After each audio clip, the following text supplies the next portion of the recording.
푸틴의 입장에서는 간절히 듣고 싶은 게 미국이 병력을 보내냐 안 보냈냐인데 네. 오늘날까지 북한 병사 외에는 러시아에 보낸 거 외에는 나토는 한 명도 공식적으로는 한 명도 가 있지 않습니다. 예. 우크라이나 그냥 무기만 대주고 돈만 대주는 거예요.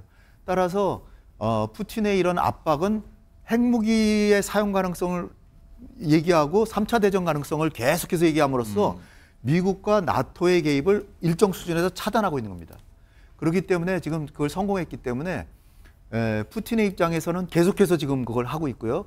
제일 측근이 메드베데프라고 저 푸틴 이어서 대통령 한 번 한 사람이 네. 안보회의 부서기로 이제 그걸 얘기를 하는데 그러니까 미국 입장에서는 지금 미국의 속내는 우크라이나 전쟁에서 많은 걸 얻었거든요. 셰일가스도 판매처가 없었는데 다 팔고 있죠. 네. 러시아는 천연가스 못 파는 대신에 미국의 방산업체들 난리가 났죠. 전 세계에 무기 없어서 못 팔 그런 상황이죠.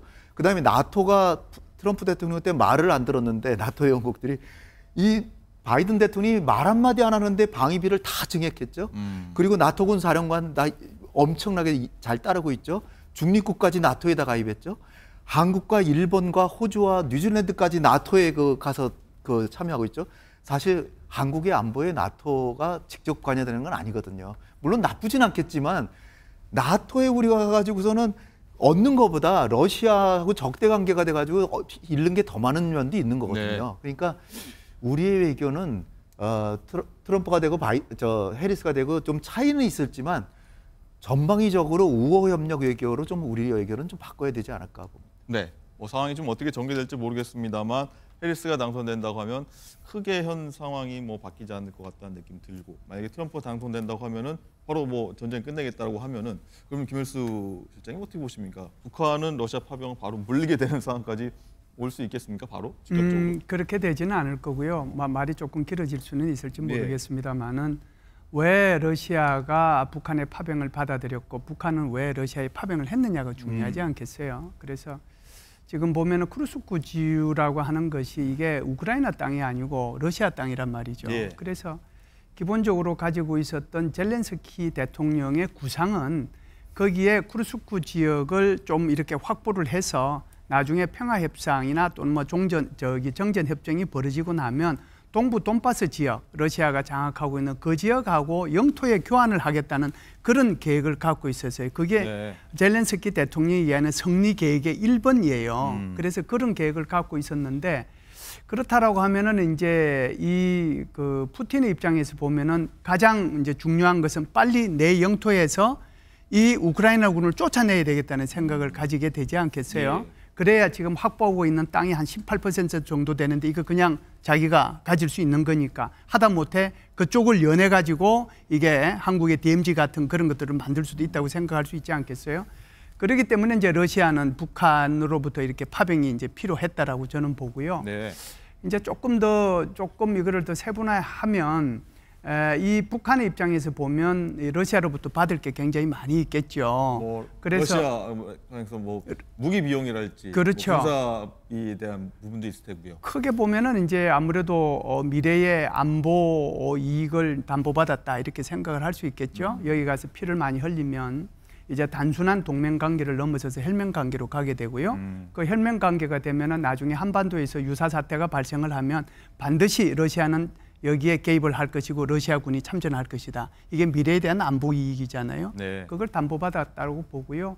경제적인 이익은 제가 볼 때는 여기에 뭐 에너지라든지 식량이라든지 이건 넘어서 10,000명이든 12,000명이든 가면 거기에 뭐 병사들 용병을 기준으로 하면 한 2,000불씩 되는데 이것도 뭐 작은 돈이 아니거든요. 1년 단위로 따지면. 예. 그래서 또 추가 반병이 더 갈지 모르는데 여기에 대한 이제 경제적 이익도 있을 거고요.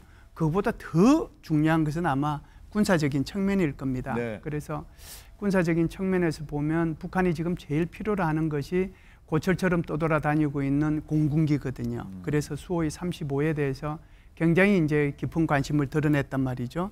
여기에 대한 이제 도입 이런 것들에 대한 관심이 있을 거고 또 북한의 방공 무기라고 하는 것은 옛날 2차 세계대전 때 사용했던 그런 방공 무기 정도지 러시아가 가지고 있는 S-300이나 S-400 그러니까 네. 소위 말하는 우리 천궁2라든지 또는 사드 같은 건 없단 말이죠. 그러니까 미사일 요격 시스템은 없어요. 수없는 이제 공격 미사일들은 있는데 그런 것들에 대한 어떤 도입 이런 욕심이 있었을 거라고 보고요. 네. 그다음에 첨단 군사 장비는 많죠. 그러니까 첨단 군사 기술 같은 경우에는 뭐 그제도 이제 지난달 말에도 쏘았던 ICBM의 뭐 재진입 기술이라든지 다탄두 기술이라든지 SLBM 기술이라든지 지금 야심차게 추진하고 있는 전략 소위 말하는 그 핵 추진 전략 잠수함 기술이라든지 왜 이런 것들을 요구하지 않겠습니까? 반대로 얘기를 하면은 많은 희생이 되면 될수록 네. 아마 북한의 발언권은 더 세지고 북한은 러시아로부터 요구하고 얻을 것이 더 많아질 수 있다. 그래서 그것이 한국 안보에는 굉장히 위험 요소로 다가올 수가 있다. 그래서 네. 지금 북한의 러시아 파병은 남의 일이 아니고 바로 우리 문제다는 생각을 가지고 이 문제를 봤으면 좋겠습니다. 알겠습니다. 북한 파병 제가 한 말씀 좀 예. 드리겠습니다. 젤렌스키 대통령이 굉장히 뭐 용감하게 그 키이우가 함락될 상황에서도 조국을 지키고 뭐 했던 거 용맹한 거 다 인정하는데요. 네. 요는 전쟁을 막고 예방했어야 되는데 일단 그건 실패했고요. 그 다음에 이제 제일 지금 이 상황에서 중요한 거는 북러 간의 동맹조약의 내용이에요. 동맹조약의 내용에 김열수 선생님도 잠깐 얘기하셨지만 그 무조건 지원하는 게 아니에요. 군사력을. 거기 조건이 뭐냐면은 침략을 받았을 때 유엔 헌장 51조와 북한과 러시아 법에 의거해서 군사력을 포함한 모든 수단을 통해서 지원한다 이렇게 돼 있어요.